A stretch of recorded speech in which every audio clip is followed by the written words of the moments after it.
How to create a group in Telegram application. So hello guys, welcome back to my YouTube channel. In this quick tutorial I'll be showing you how you can easily create a group inside your Telegram application. So first thing, just head over to your Telegram application and make sure you are logged into your account.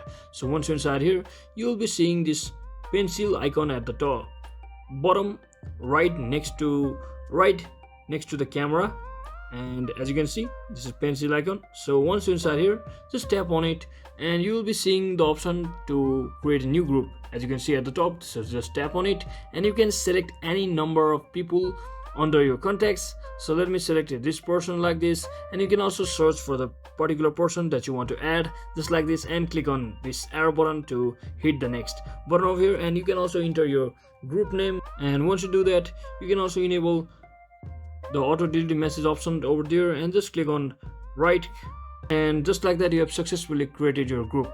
And you can also edit your group by simply tapping on the group icon over here and just click on this pencil icon once again, and you can also set a photo to your group by simply tapping on it, or you can also change the group type to private or public so that people can join based on your choice.